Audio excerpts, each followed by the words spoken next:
Good afternoon. Welcome to our webinar on the essentials of strategic planning. I'm Chris Govern. I am one of the co-executive directors of MASS, or Management Advisory Service. As some of you may know, we're a group of about 60 volunteers in Toronto, and we do pro bono management consulting for not-for-profits in the Greater Toronto Area. We've been around for about almost 25 years now. We did about 231 projects last year, and we'd be happy to help you with any management issues that you have, and we'll show you how to get in touch with us later. As I said, today's webinar is on the essentials of strategic planning. Our presenter today is Mark Ellwood. Mark has been a volunteer consultant with MASS since 2004. He brings decades of experience in his own practice, showing organizations how to achieve greater success through his consulting and training programs. So I'll now turn you over to Mark. Well, thanks very much, Chris. It's a delight to speak with you all this afternoon. We're going to tell you about the essentials of strategic planning, and there will be an opportunity for you to ask questions. We'll have a short question session at the end. You can ask those through the question section on your laptop or your computer. So let's start with, why do strategic planning? Well, here's a nice quote. If you don't know where you're going, any road will get you there, from Lewis Carroll. And a lot of boards struggle with this. Where should we be going? What's coming up in the future? Should we be doing this activity or that activity? And that's why strategic planning comes into play. So what is strategic planning? Well, it's certainly about future planning. That makes sense, of course. It's planning for some time in the future, maybe 3 to 5 years out. It's also about making choices. You have a lot of different options available for your organization to pursue. This is about deciding which of those are the best ones. It's about clarifying agreements so that everybody understands what you all have agreed to do together, as opposed to someone saying, well, you know, last time we agreed this and we agreed that. No, here's the agreement that all of your board or your organization or your volunteers have all agreed to. It's about engaging stakeholders. So you could have a very small group of people develop a strategic plan. You have a consultant do it, but here's an opportunity to get your stakeholders more involved with the organization through their participation in the process. And it's about setting goals. Some very clear, measurable goals as to what you hope to achieve over the next 3 to 5 years or so. So who should be involved?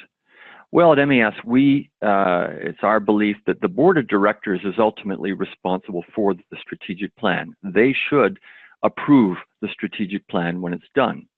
But that doesn't mean they have to do it. They might assign a subcommittee to work on that, or there might be a long-term planning committee. Or it could be the executive director, it could be the management team. You might get some volunteers involved. You might even ask some clients to be involved with some aspects, and maybe not all. And then, of course, the broader community could be involved. So we think it's important that as many stakeholders as possible are involved in the process, and you have different options for getting people involved at different stages along the way. So why do it? Well, it's a process and it's a tool. It improves your focus. It really says, here's what we need to be doing.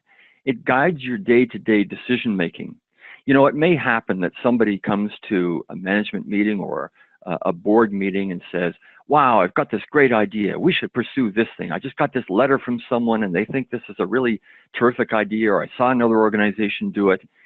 And when you refer to your strategic plan, it kind of answers that question for you as to whether you should pursue that opportunity or not. And you can simply say, you know, that's not on our strategic plan. That may be sometime down the road, but not right now. And that's a great way to guide you so that you don't have to have endless discussions back and forth about the merits of a particular idea. It makes trade-off decisions very explicit.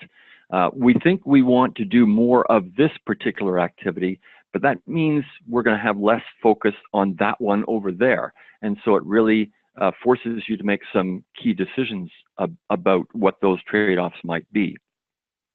And it gives the organization a way to think ahead.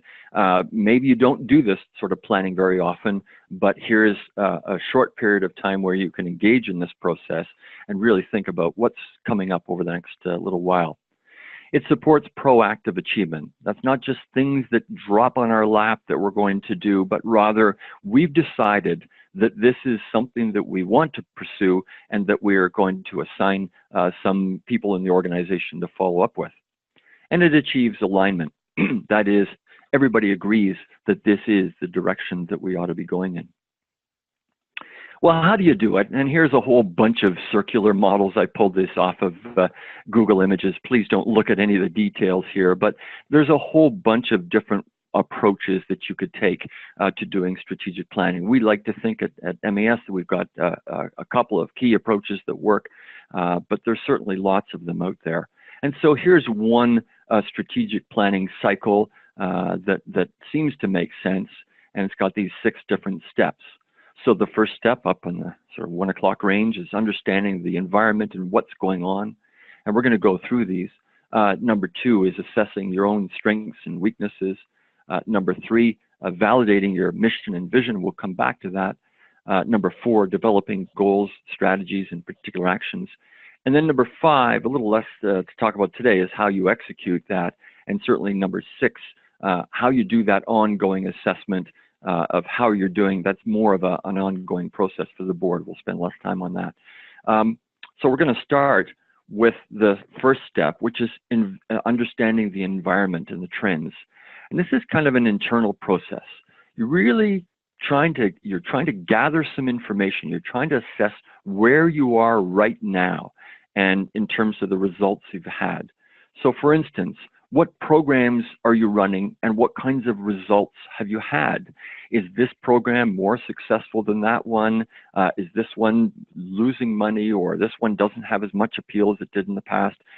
Doing a little bit of an assessment of that and looking at this right now as a snapshot in time helps you to understand what those trends are. What are your community relationships? How do you relate to the community in terms of the different organizations that you relate to, or your clients, or even some of the partners in the community? What do you know about them, and how are those relationships going? You know, sometimes for some organizations, it's important to be in touch with their government officials, whether you're a member of parliament or provincial member or your local city councillor. How strong are those relationships? What are your what skills do you have? What are your strengths and gaps? Our organization is really good at providing this particular service to seniors in the community.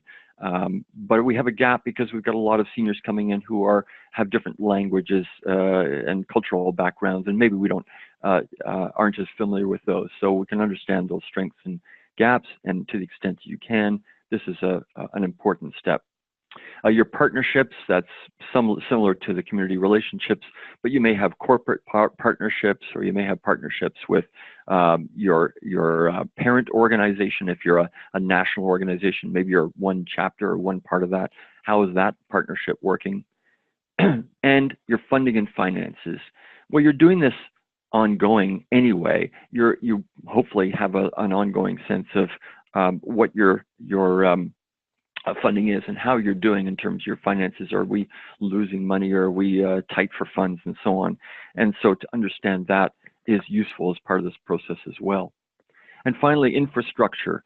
Do you own a building, or do you own equipment, or what are the systems you've got in place? What kind of computer systems have you got that allow you to do the important work that you do? And to understand those, maybe your computer system's out of date, maybe your building is very old and needs an upgrade. So it's worth understanding some of those issues. The last one, culture. What's the culture of your organization? How do people relate to it? And is it a healthy, vibrant, or is it a little bit dour and people are struggling, and so on? That's worth understanding as well. So that's internal. Then you can go to the external environment. It's very important to understand what's going on out there. And out there might be legal changes. Are there changes about, perhaps immigration laws that might affect you? Are there changes about labor laws and in terms of hiring people and so on, or discrimination laws and those sorts of things? What's going on that might affect your organization, or what do you anticipate that might be coming up? Demographics. Is your target group changing? We've got more newcomers coming in, or we've got people aging out, so to speak. We're involved with this particular ethnic group, so understanding the demographics of your community and the broader community that you're part of is important. Technology trends. Are some of your services now being delivered by technology? So for instance, you're doing counseling for people. Can you do that via Skype or FaceTime or something? Or do they need to come directly to you? What other types of technology issues are going on that might affect you over the long term? What's the ecosystem that you're part of? So that's other agencies that are involved and other community services, maybe church groups and so on. Think of your organization as part of a broader system and how you fit in that and what's going on out there. Competitors, well, that's more of a business term. Not-for-profit organizations don't like to think that they're competing, but the clients that you serve do have choices. They can use the services you provide or not use them at all, or find some other way of doing it, or finding out information on the internet. So to understand who else is providing similar services or information is important, that you can understand that. Well, you can put all this together in what we call a SWOT analysis, and perhaps you've heard of this before. This kind of sums up those previous 2 pages that we just talked about. So SWOT, S-W-O-T, stands for strengths, opportunities, weaknesses, and threats. And if you look at the strengths and weaknesses over on the left side, those really are internal. How are we doing? What are we really good at doing? And what are the weaknesses? And then on the right side, the opportunities and threats are really external, some of the things that we've just talked about. One of the ways to do this that we often do is we send out a simple form with 4 questions. What are your strengths? What are your weaknesses? And so on. And just allow people to fill in the blanks. And you could do that with your board. You could do it with some of your employees. You could do it with some of your clients, stakeholders, whomever. And then you could have one person just collate those results when they come back. And so you might find that your strengths are really strong on your employees, and they're really good and they relate to people really well. Or perhaps you've got an amazing volunteer organization. Your volunteers are just fantastic. On the other hand, maybe there's some weaknesses there. You've had some staff turnover, or an executive director, a long-standing ED, is left, and so you've got a bit of a hole there that needs to be filled. On the opportunities side, you see, based on some of the demographics and those external factors, you see things that are coming up that suggest there are big opportunities for growth, for expanded services. On the other hand, there's some threats. There's a new, quote, competitor moving into town, or just another agency that's providing a similar kind of service, or again, some of those legal changes might affect you somehow. So it's worth understanding those. So again, have one person collate all those results from whomever you gather them, and that might be as few as 5 or 6 people, and it might be as many as 20 or 50 or 100. And this gives you a sense of how you need to prepare as you think about your strategic plan. Well, how do you do all this? This is for strategic planning in general. You can do some interviews. So as you gather this information that we've just talked about, maybe you're just going and talking to people and asking some questions. And when you do interviews, by the way, I suggest a standard format. You ask everybody the same questions. You might be walking around. Sometimes it makes sense to just go to some of your activities that you put on, if you're not already, or ask board members to go to those and just get a sense for what are the services that we provide and what does that look like, and as a board member, what do you see going on. You can do a town hall where you invite everybody, kind of like the picture here. We get a whole large gang of people coming out to participate in gathering some of the information. Maybe not at all the steps, but certainly the steps that are coming up, a couple of those, it makes sense to have a town hall. You can do a survey. Remember, people always say, oh, we should do a survey, Survey results can be fairly limited. you know, 1 or 2 or 5% or so. So you send out a questionnaire to all your clients or stakeholders, and you get, you know, 10 or 15 back. That doesn't help you a whole lot. So make sure that you provide some incentives to do that survey, or that you really follow up with people, or you use one of these other techniques where you can really get close to the action and find out what's going on in ways that a survey might not tell you. A facilitated session with stakeholders, you can get one of our MAS volunteer consultants to run one of those for you, and to get the input you need. And certainly reviewing the previous plan. So you've got a strategic plan that you did a couple of years ago.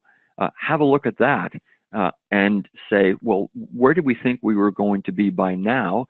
We achieved some of those things, but maybe not all of them. And we've got a gap here, a hole there. And so that helps inform you as to where you might go with the future planning that you're going to do. Well, the next step, step number 3, is to validate your vision, mission, and values. Now, these terms get kicked around a lot, and people use them. Even the word strategy gets misinterpreted or interpreted in different ways. So I'm going to present you a couple of ideas about how to think about your vision and mission and values, and hopefully those are helpful. This is one sort of scheme of thinking about it. So what's the vision statement? We always talk about, here's our vision, here's the vision statement. It really answers the question, what future do you desire? What ought the future of this environment look like? What's your aspiration as an organization and for the community? You could ask, what would need to be true for you to actually go out of business? You've done such a great job. Maybe it's something about conquering cancer. If we did such a great job of tackling cancer that it didn't exist anymore or was totally handled or whatever, then we wouldn't need to be around. And wouldn't that be great? Probably impossible, but nonetheless, that's what you want to state as your vision. It's short and compelling. These vision statements can go on fairly long, and what you want to do is make sure that they're fairly concise and memorable. You ought to be able to go to someone in your organization, and maybe they don't use the exact words, but at least they have a sense of the vision as to what they think it ought to be. The mission is more specific. This is about you might say the business that you're in, and that's a business term, of course, but it answers these questions. Who do you exist to serve? And what's your goal for those you serve?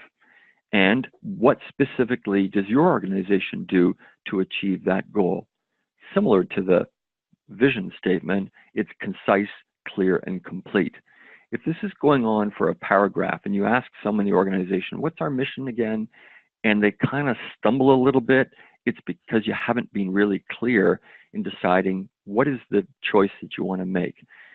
If you see a lot of commas and this and that, or bullet points, it's probably lack of clarity about what the mission truly is.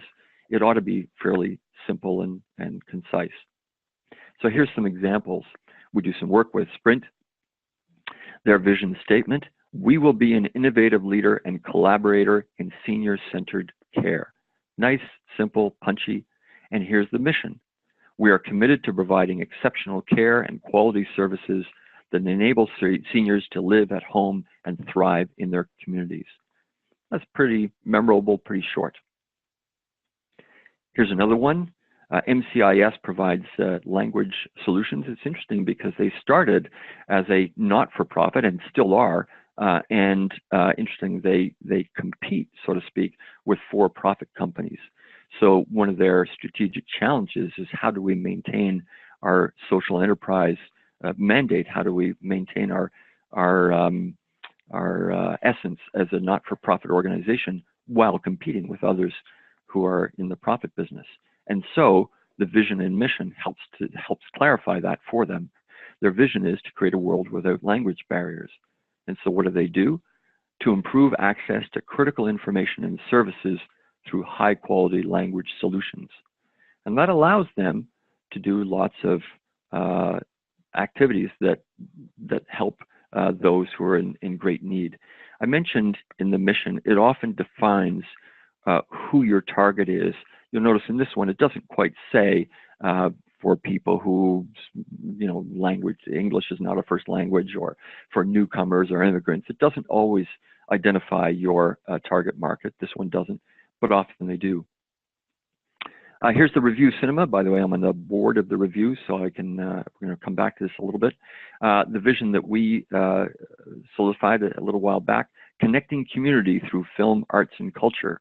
This is a not-for-profit cinema that does lots of community events, becomes a bit of a community hub, runs 150 events per year. And critically, you'll notice through film, arts, and culture. So it looks like the Review shows a lot of movies, but when you add arts and culture, that expands what that whole vision is to include lectures and food tasting events and live music events. There's usually a film involved, not always. So this suggests we want to be more than just a film. And sure enough, in the mission statement, it reflects that: more than a cinema, cultivating community through film, artistic, and cultural experiences in the historic Review Cinema. And that last bit about the historic Review Cinema is important. That's part of the heritage. This is the oldest cinema in the country, and so emphasizing that point is important. Here's Big Brothers and Big Sisters, a lovely, short, punchy vision statement. Every child who needs a mentor has a mentor. And so what do? We commit to Toronto's young people that we will be leaders in providing them with the highest quality volunteer-based mentoring programs. So this is Big Brothers and Sisters of Toronto. There's a national organization as well, but the mission for the Toronto group talks about Toronto's young people, and so that gives them a sense of their geographic reach, and they wouldn't be providing services to people much outside of Toronto. They might stretch a little bit, but not too far.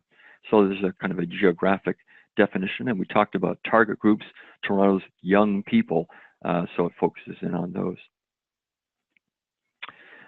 Watch out that you don't confuse your vision with your taglines. Here's Wood Green. The vision is a Toronto where everyone has the opportunities to thrive. And the mission, Wood Green Community Services, enhances self-sufficiency, promotes well-being, and reduces poverty through innovative solutions to critical social needs. And there at the bottom is the tagline. It's attached to their logo, opportunity made here.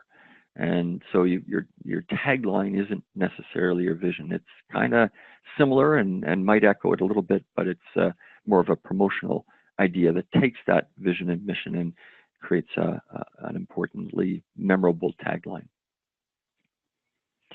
So how do you do this vision and mission? You probably already have something somewhere. It's in your articles of incorporation, not a bad place to look. It might be in the previous strategic plan.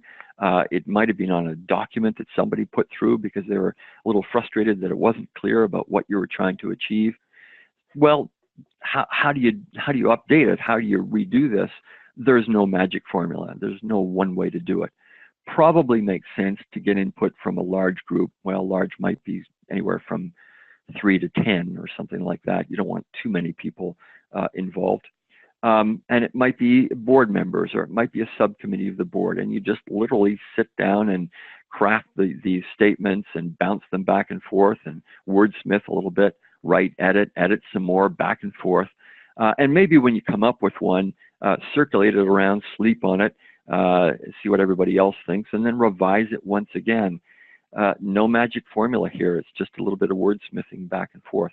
But it is based on all the work you've done so far. It is based on the SWOT analysis, and it's based on the programs you're already running.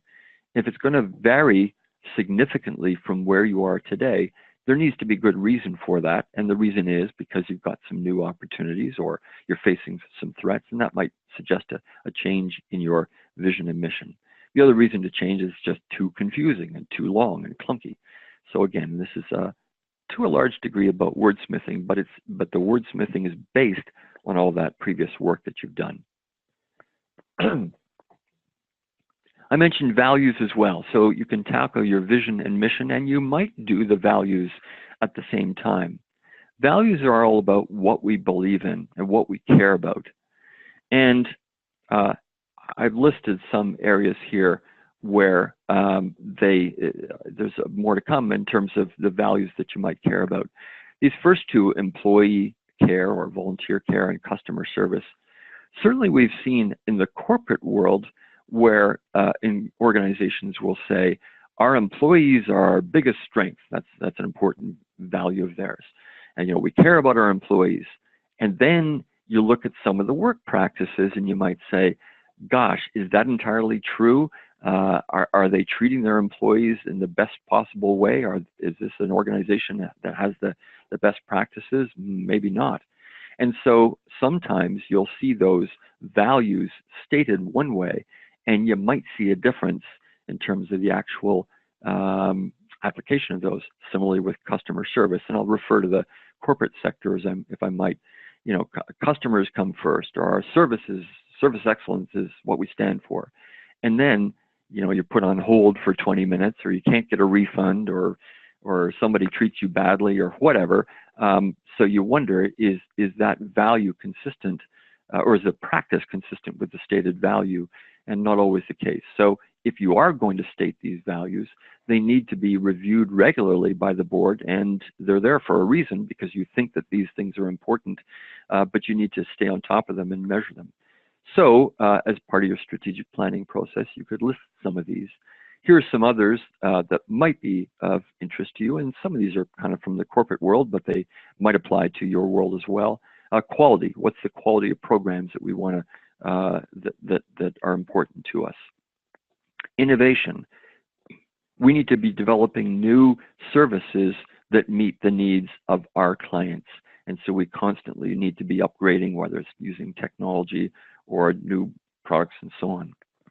Diversity, we care about diversity because, and that's maybe not the words that you're going to use, but it's going to be something similar to that, because we live in a particular city or region or country where diversity is important. We've maybe appealed very much to men in the past, and now we want to appeal to both men and women. We've appealed to youth, and we want to bring in older. We bring different languages, different cultures, and so on. So diversity is important to us. Technology, there could be a value about how we think about technology and keeping up to date. Communication, so important to make sure that all of what we do is communicated well to our employees, to the community outside, and so on. And that's something we feel strongly about. You might not choose all of these values, but you're going to choose some of them. And it may be because that was a bit of a hole in the past, and you want to do a little bit better on that. Trust and respect, this comes up a lot. It's about how we treat each other at work, and the respect we have for each other as we work on teams together. And community, this value is going to reflect something about the community that you're part of, and how you care about those connections. So next step, you've done all that background work, you've developed or updated your vision, mission, and values. Now it's time to develop some very specific strategies. And here's where you can engage stakeholders. Here's a meeting of flip charts up on the wall and so on. And there's lots of different ways to do this, but it's probably going to be a larger group. It could be a subcommittee of the board, the planning committee, but to engage a larger group makes sense here. This is where people really enjoy getting involved and contributing their ideas. So the first, let's say you do one of these town hall sessions, you could ask the entire group in 3 to 5 years, and that's the kind of time horizon that we think about for strategic plans. You can ask them, what must be different? What is the vision for the organization? Now there's that vision word again. So we talked about the vision as a statement of where you want to be. This is a more particular use of that term, where it's just, what do you want this to look like in 3 to 5 years? We want a new building to be built. We want more expanded services to seniors. We want to provide more fee-based services and so on. And so those are different visions for what the organization would look like. How will our positioning be different in terms of the products and services that we provide and what we do for the community? You probably only want to answer one of these questions. So when we do one of our facilitated workshops, the question might be this second one: what is the vision for the organization 3 to 5 years from now? And you get everybody thinking about that, through a lot of brainstorming individually. You can have people brainstorm in groups. You collect the best ideas from those groups. You can sort them into themes. We use something called a facilitated workshop to do that. And you end up with a number of distinct themes, maybe 6 or 8 different themes that collectively people believe are the best ideas. With that in mind, that picture of success in 3 to 5 years, sometimes it's worth looking at barriers and hurdles as well. What are the hurdles that you face? And some of those hurdles might be related to finances or the ability to generate the dollars you need, or it might be the resources that are available. We just don't have enough volunteers to run these programs, or we're going to have to bring on a whole new skill set to be able to appeal to this new demographic group that we're interested in. So those are some of the hurdles.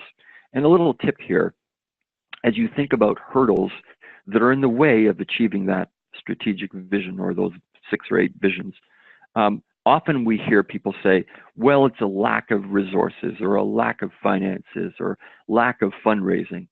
And in our workshops, we tell people not to use that term, because when you say it's lack of fundraising, and every organization faces fundraising challenges, that's kind of easy to say, but there's something behind that. And the reason you're struggling with fundraising is maybe because people don't know how to tell the story about the successes that you've had as an organization. Or maybe it's you haven't devoted resources. You don't have a fundraising committee. Or it might be that the people that you're going after are already tapped out and they've given a lot to different similar organizations in the past. Who knows? But just to say lack of fundraising is kind of easy. There's an answer behind that. Similarly to lack of volunteers. Well, no, we haven't engaged volunteers very well, or we haven't found things for them to do, or we've had a lot of volunteers come along and then they've left because they weren't happy with how the organization was run, or who knows what. So when you look at those hurdles, trying to find out what's really behind those hurdles, and to the extent that you can, then, second point here, you can list strategies to overcome the hurdles. If our inability to raise sufficient funds is because we don't have a fundraising committee, then ergo, it makes sense to have a strategy that we need to do a better job on fundraising. We need to make a concerted effort to pursue a fundraising strategy. So I'm going to list out some possible strategy areas here and give you an idea of some of the kinds of things that have come up with the clients we've dealt with. There's often something about customer experience. Again, this sounds a little bit corporate, but it applies to not-for-profits as well. What is that experience you want to do for your clients in terms of providing them the broadest possible services? If you're involved with immigration, for instance, perhaps it's not just allowing people an easy transition into the country, but it's settlement services as well. Maybe it's translation services, and maybe it's job hunting and so on. So what's that experience all about, and do you want to expand that experience? Operational efficiency. You run a great organization, but your costs keep going up, and so you need to look at internal costs and find a way to trim those and to be a little more efficient, or maybe use volunteers more, or use technology better to do the things that you need to do. Community connections and partnerships. One of your strategies might be about expanding out in the community and doing a better job of letting the community know about what it is that you're doing. Revenue growth. You've gone through that SWOT analysis, you've realized there's all kinds of opportunities, and so you've decided that over the next few years, we ought to be able to grow at a rate of 5 or 10% per year. If it's much more than that, it might be a little unrealistic, but what's a realistic level for revenue growth that you want to be targeting for? Service expansion. Are there more services? And we sort of talked about this with the customer experience, but are there more things that we want to be doing? This is a strategic direction. We're going to expand our services and provide more of a particular type of service to a target group. Staff and volunteer development. We've just not done a very good job of hiring and attracting really good staff or volunteers. So we're going to make a strategic commitment to strengthen ourselves in this area, and that will have all kinds of benefits in some of the other areas down the road. Another strategy is about advocacy and awareness. Now, not all organizations, not-for-profits, certainly not charities, are doing advocacy work, but some of our clients are. And so doing a better job of advocating for the issues that are of interest to them through governments or through the community, that might be a key strategy for them. Or maybe it's just creating awareness of the community. So you're dealing with multiple sclerosis, for instance, and you want to create greater awareness of that disease and some of the issues that people face. So that could be a strategic direction. Technology and infrastructure. We want to completely upgrade our computer systems. So this is a strategic direction that we need to be more advanced because, again, we did all those reviews in the past and found out we're short in some areas. Or infrastructure. We've always been renting, and so we want to buy the building that we're part of. Or we want to expand to another part of the city and find offices in another part of the city. That's probably a strategic issue. Governance.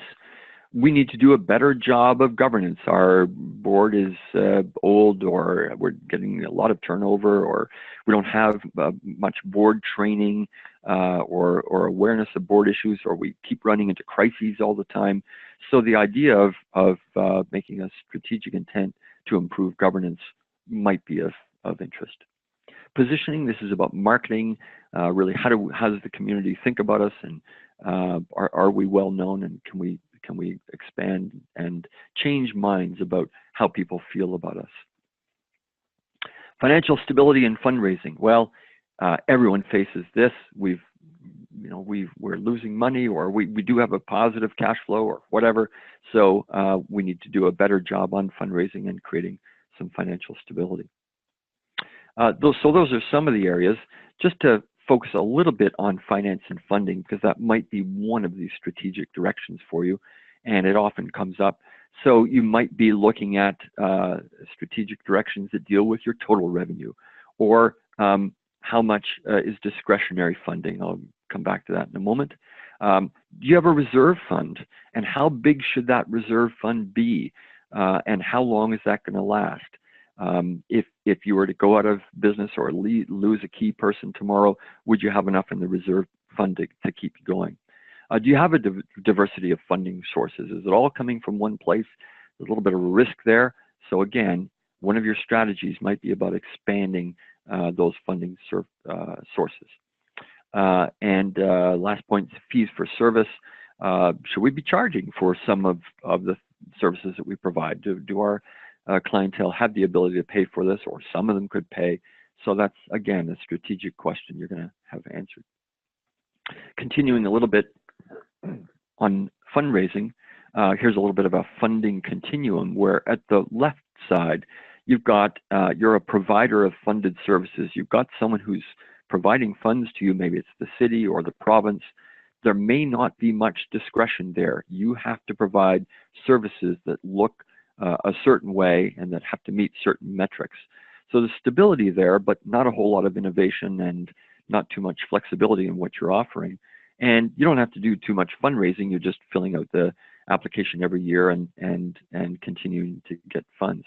On the other hand, at the other end of the continuum on the right, maybe you decide that we want to be more self-funded and more self-determined.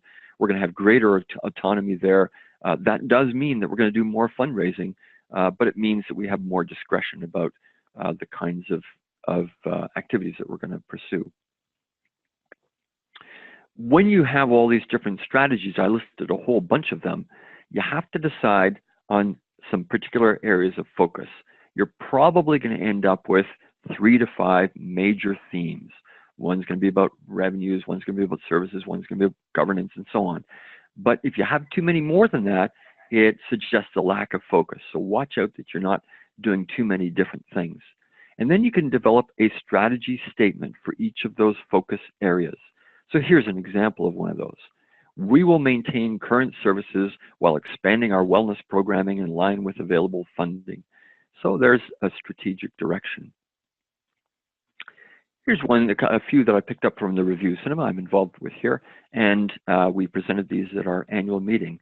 And it was interesting because it was our executive director who sort of formulated these and said, guys, based on all the work we've done here, these seem to be the 4 major themes. And so if you don't mind, here's what the strategic intent looks like for the Review Cinema. Fairly short. Execute excellent cinematic, artistic, and cultural experiences. So that's all about the experience. The second one, increasing financial resources and maintain financial stability. Most organizations are going to have something that's like this. We want to make sure it's a tentative business in the film exhibition business. It's kind of on the edge all the time. And so to the extent you can create greater financial stability, you can do better. And probably with your organization the same. Improve operational efficiency. It's very efficient to show movies, but when the more special events we do, and we run 150 of them at the Review every year, the more of those we run, the more inefficient they get. There's more running around and phone calls and arrangements. It's like putting on an event every night. And so there's the intent to improve that efficiency somehow. And finally, inspiring community connections. How can we team up with a community to get the partnerships that we want? And those could be sponsors, it could be working with the city, or even to the extent that we pursue a grant from the city or the province, and we're doing that. So there's examples that I kind of like of 4 key directions, and those are on our operating plan, and you can keep coming back to them. Every new initiative ought to meet 1, 2, or 3 of these different initiatives, and if they don't, then it's off strategy. Well, as you choose these different directions, these 3 to 5 directions, you're really about making choices. You're not creating long lists of things, but you have to make some choices. And so here's a little chart that shows community impact on the bottom. Is this going to have a lot of impact or lower impact? Is it harder to do? And well, the doability is the sort of vertical axis. Is this something that's relatively straightforward, or is it complex to do? Ideally, you want to choose those activities up in the right corner that are more doable and have higher impact. Well, that sounds like motherhood, and it is. Obviously, you want to choose those things that are going to have that impact, but sometimes that takes some going through to figure out what you're going to pursue. For each strategy, define goals that will achieve the strategy. Express those quantitative measures that define success. What's that going to look like? And how do you know that you will be successful? You want to have some specific measurable goals. And so from some of the work that I do in consulting, you might have seen this SMART formula before. This is a formula for effective goal setting. You've probably seen something like this. Your goals that you set for each of those strategies. So you talked about revenue growth. You want to grow your revenue in this particular sector by 10% over the next 2 years. That would be a pretty good SMART goal because it is specific. It follows measurable, the M. The A in this formula you might not have seen before. It's my take on it, appropriate. Does this make sense for you in terms of the strength of the organization, the volunteers you've got, the mission that we talked about? Is this goal appropriate to the overall strategy for the organization? Is it realistic? We think we can grow by 30%. Well, that's a lot. And so maybe that's an unrealistic goal. And is it timely? Put deadlines on these goals that are in line with the key strategies you've chosen and have an end date for them. Now, again, as you think about what you're going to choose, recognize that often what gets committed to gets done. We can do one of our workshops and we have all these different strategic directions and we ask people to put their names next to these directions. We find that a couple of them are well populated and a couple of others aren't. So, you know, where you have that commitment, that's what's going to get done. Do you have board commitment? Is the board comfortable with these strategies and ultimately they're going to approve them? Do you have staff support? Is the staff on side, or are they going to get in the way for some reason because they did in the past? So you got to watch for that. Are the resources available? Can't pursue strategies to, let's say, build a new building if those resources just aren't available to you. And as we just said, what's going to have the most impact and what are the most feasible, that doability and impact scale.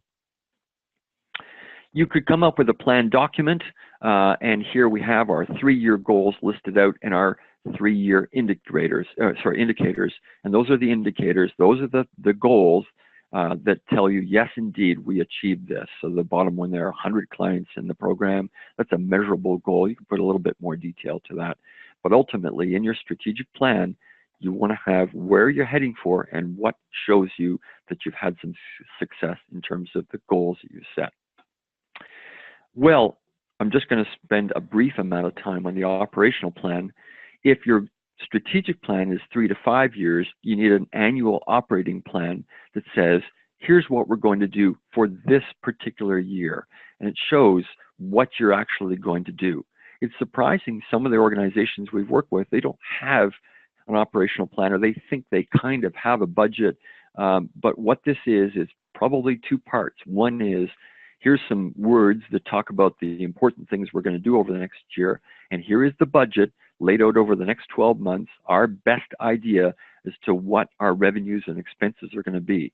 And some of those revenue or expense items are going to be consistent with the goals you set for 3 to 5 years out with the general strategic directions. If you've decided you're going to add a new program to a particular target group, well, then you should have some revenues and expenses that are associated with that. And that will be part of your annual operating plan.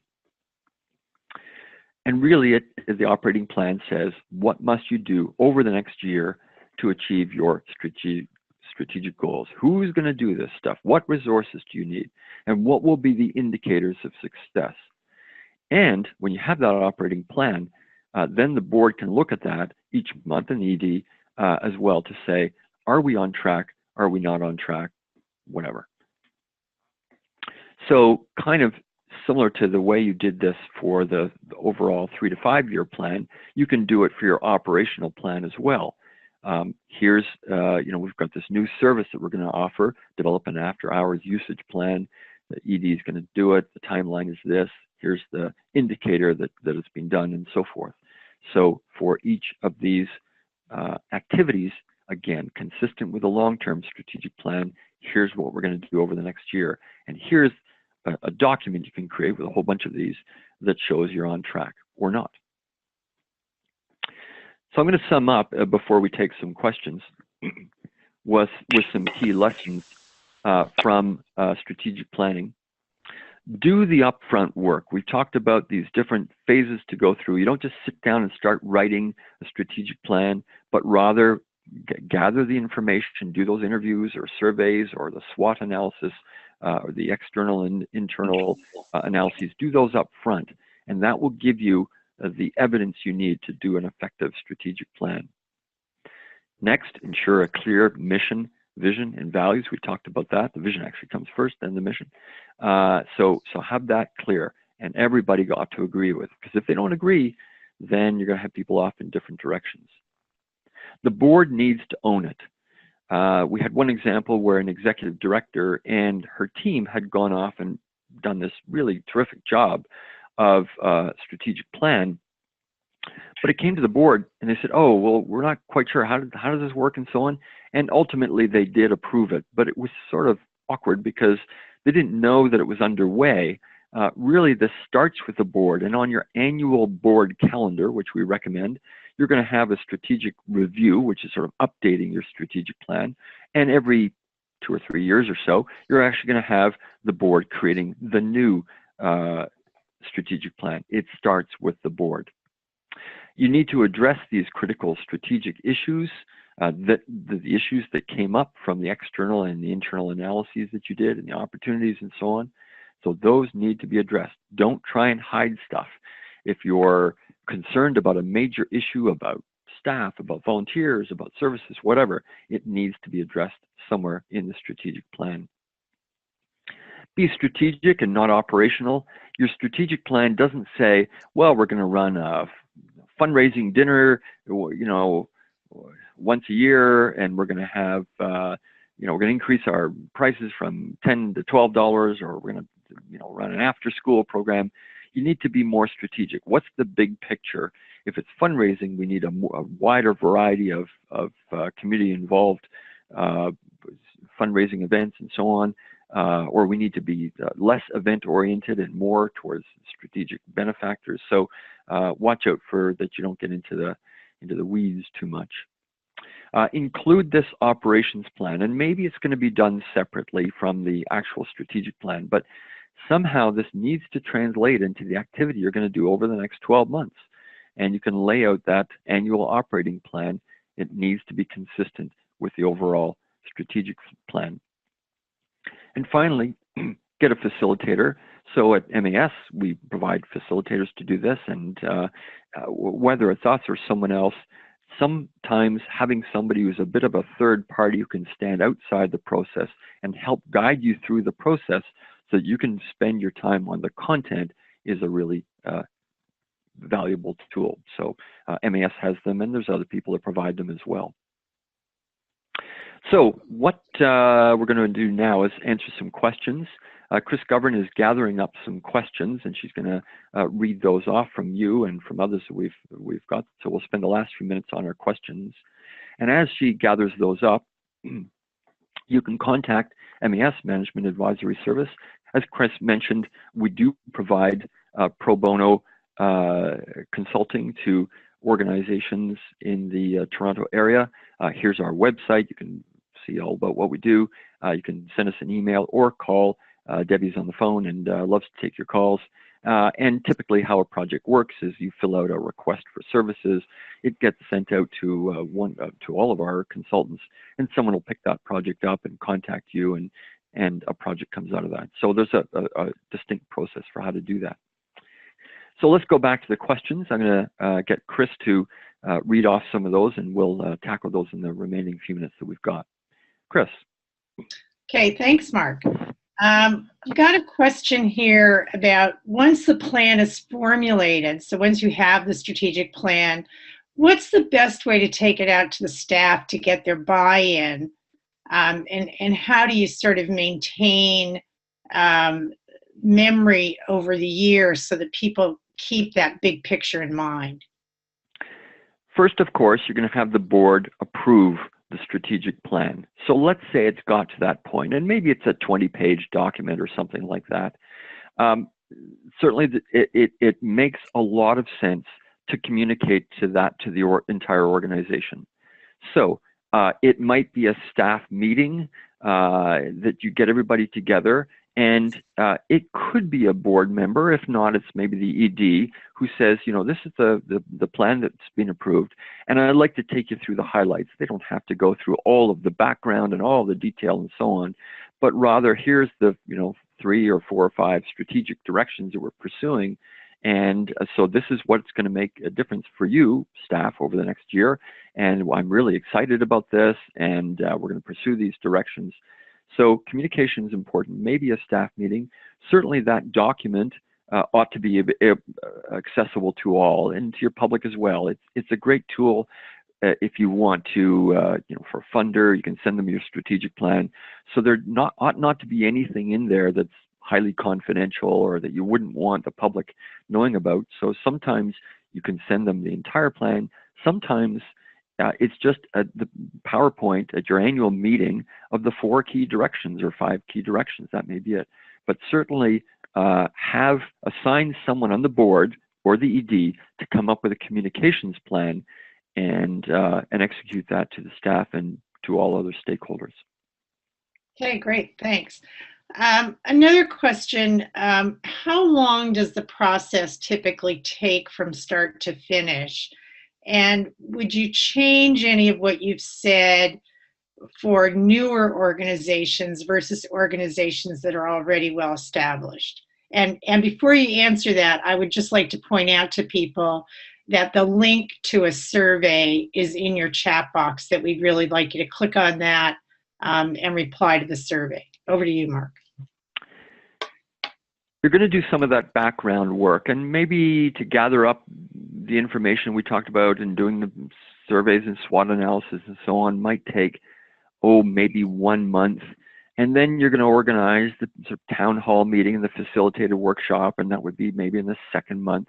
And then in the 3rd month, you're going to bring all that together and collate it and write up a plan and then present it to the board in the 4th month. So it could be somewhere between, well, 2 and 4 months or so. If it's dragging on for a whole lot longer than that, somebody's missing a sense of commitment. If it's, oh, well, we started that last summer and we haven't got a final plan yet, the board should be saying, let's hurry this thing up. And so I would say the top end maybe, 5 months or something like that. And that's just a function of getting people together for meetings and ironing out the details. For a newer group, if you've just started from scratch and you're meeting, well, as we did with the review in a church hall, one night, you kind of come up with a thing in an evening and you determine your major directions and so on and what needs to be done next. So the smaller the group, there's less of that background to review and so on. You could do it in a couple of sessions, perhaps. So maybe 2-3 hour sessions or something like that. That's for a very new group where they're really talking broad strokes. So that's the short one, and the longer one, 2 to 5 months or so. Okay, so we've probably got one more question here. If there's a lot of change going on in the particular sector that you're in, there may be questions about funding going forward.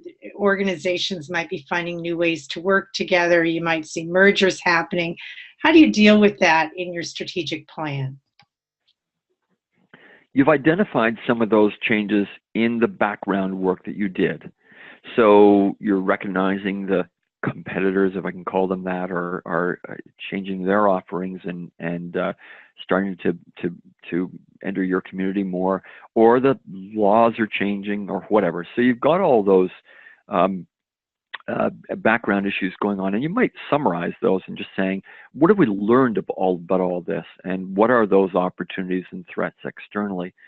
So by identifying those first, then when you get to the actual brainstorming of determining what your future directions are, you want to make sure that everybody is informed by that background. So before you actually say, hey guys, let's create our vision for 3 to 5 years from now, it might make sense to review everything that you've learned about what's going on out there. And you'll be surprised that with that background of when people are well informed and sharing the same set of facts, and that's very important. Because if somebody's, well, I heard this, or I think that, or I read an article here, you want to make sure everybody shares that set of facts. So it's one document that gets circulated or presented or at this planning session. Then that becomes your starting point. So you're not introducing new material. The question then is, have you done that thoroughly? Have you gone through and understood all those issues? If somebody brings up something that hasn't been thought about before, well, you missed something, and that could cause a bit of a hiccup.